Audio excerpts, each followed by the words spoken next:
बचपन से हमें सिखाया जाता है, अच्छी पढ़ाई करो, अच्छी नौकरी पाओ, ज्यादा पैसा कमाओ और लाइफ सिक्योर हो जाएगी। लेकिन रियल लाइफ में हम कुछ अलग देखते हैं। कुछ लोग बहुत कमाते हैं, फिर भी फाइनेंशियल स्ट्रेस में रहते हैं। कुछ लोग एवरेज इनकम के साथ भी फाइनेंशियली पीसफुल होते हैं। ऐसा क्यों? क्योंकि पैसा सिर्फ नंबर्स का गेम नहीं है, पैसा बिहेवियर का गेम है। दो लोग एक ही सैलरी कमाते हैं, लेकिन उनके फाइनेंशियल रिजल्ट्स पूरी तरह अलग हो सकते हैं। डिफरेंस नॉलेज का नहीं होता, डिफरेंस साइकोलॉजी का होता है। और यही समझाती है द साइकोलॉजी ऑफ मनी। हम सोचते हैं कि फाइनेंशियल डिसीजंस लॉजिक से होते हैं, लेकिन रियलिटी ये है कि ज़्यादातर फाइनेंशियल डिसीजंस इमोशन से होते हैं। Fear, greed, comparison, status. Stock market गिरता है, लोग पैनिक में बेच देते हैं। मार्केट ऊपर जाता है, लोग एक्साइटमेंट में खरीद लेते हैं। यही साइकिल रिपीट होती रहती है। स्मार्ट इन्वेस्टर्स इमोशंस कंट्रोल करते हैं, एवरेज इन्वेस्टर्स इमोशंस फॉलो करते हैं। मनी मैनेजमेंट नॉलेज से नहीं, बिहेवियर से जीतता है। हम सक्सेस स्टोरीज देखते हैं, लेकिन हम ये भूल जाते हैं कि हर सक्सेस स्टोरी के पीछे लक भी होता है। Timing matters. एग्जाम्पल, अगर कोई व्यक्ति सही समय पर सही इंडस्ट्री में गया तो उसका ग्रोथ एक्सेलरेट हो सकता है। लेकिन इसका मतलब ये नहीं कि हर सक्सेसफुल व्यक्ति जीनियस है और हर अनसक्सेसफुल व्यक्ति इनकॉम्पिटेंट है। लक और रिस्क दोनों लाइफ का हिस्सा है, इसलिए ह्यूमिलिटी जरूरी है। रिच और वेल्दी अलग चीजें हैं। रिच दिखता है, वेल्थ छिपा होता है। रिच लोग expensive cars, luxury lifestyle, flashy spending. Wealthy लोग assets, investments, savings, long term security. Wealth वो पैसा है जो आप स्पेंड नहीं करते। कंपाउंडिंग दुनिया का सबसे पावरफुल फाइनेंशियल फोर्स है, लेकिन एक प्रॉब्लम है, कंपाउंडिंग स्लो स्टार्ट होता है।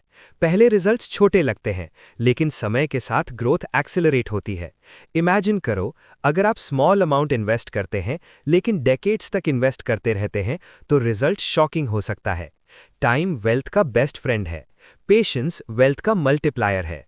मनी का सबसे डेंजरस ट्रैप है नेवर इनफ माइंडसेट।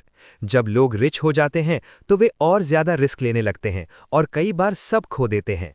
हिस्ट्री में ऐसे कई एग्जाम्पल्स हैं जहां बिलियनर्स ने ग्रीड के कारण एवरीथिंग लूज कर दिया। ट्रू वेल्थ है knowing when enough is enough. Most people think luxury means expensive things, but real luxury is control over time. अगर आप डिसाइड कर सकते हैं कब काम करना है, कहाँ रहना है, किसके साथ समय बिताना है, तो आप ऑलरेडी वेल्दी हैं। मनी का अल्टीमेट पर्पस फ्रीडम है। फाइनेंशियल मार्केट्स हमेशा स्टेबल नहीं रहते, वॉलेटिलिटी नॉर्मल है, लेकिन इम्पेशेंट इन्वेस्टर्स पैनिक करते हैं, लॉन्ग टर्म इन्वेस्टर्स पेशेंस रखते हैं। हिस्ट्री बताती है कि जो लोग मार्केट्स में टाइम स्पेंड करते हैं वे जनरली बेटर रिजल्ट्स पाते हैं उन लोगों से जो टाइमिंग करने की कोशिश करते हैं। सेविंग इनकम से ज्यादा माइंडसेट पर डिपेंड करता है। कुछ लोग हाई सैलरी के बावजूद सेव नहीं करते, कुछ लोग एवरेज सैलरी के साथ डिसिप्लिन्ड सेविंग करते हैं। सेविंग वेल्थ का फाउंडेशन है। सेविंग फ्लेक्सिबिलिटी देता है, सेविंग अपॉर्चुनिटीज देता है। Social comparison financial stress create करता है। आप नेबर्स की लाइफस्टाइल देखेंगे और प्रेशर फील करेंगे, लेकिन रियलिटी ये है कि हर व्यक्ति की फाइनेंशियल जर्नी अलग होती है। कंपैरिजन हैप्पीनेस डिस्ट्रॉय करता है। फोकस इंटरनल प्रोग्रेस पर होना चाहिए। फाइनेंशियल सक्सेस बोरिंग होता है, स्लो ग्रोथ, पेशेंस, कंसिस्टेंसी, लेकिन यही सस्टेनेबल वेल्थ क्रिएट करता है। शॉर्ट टर्म एक्साइटमेंट अक्सर लॉन्ग टर्म डैमेज करता है। मनी का गोल सिर्फ नंबर्स इंक्रीज करना नहीं है, मनी का गोल है स्ट्रेस रिड्यूस करना, फ्रीडम क्रिएट करना, अपॉर्चुनिटीज क्रिएट करना, मीनिंगफुल लाइफ सपोर्ट करना। फाइनेंशियल इंटेलिजेंस सिर्फ इन्वेस्टमेंट नॉलेज नहीं है, फाइनेंशियल इंटेलिजेंस है patience, humility, discipline, emotional control. अब हमें बोलना है, मैं पैसे को इमोशनल डिसीजन से नहीं चलाता, मैं पेशेंस रखता हूं, मैं कंपैरिजन से दूर रहता हूं, मैं लॉन्ग टर्म सोचता हूं, मैं सेविंग को हैबिट बनाता हूं, मैं फ्रीडम को वेल्थ मानता हूं और धीरे धीरे स्मार्ट डिसीजंस के साथ मैं फाइनेंशियली स्टेबल लाइफ क्रिएट करता हूं।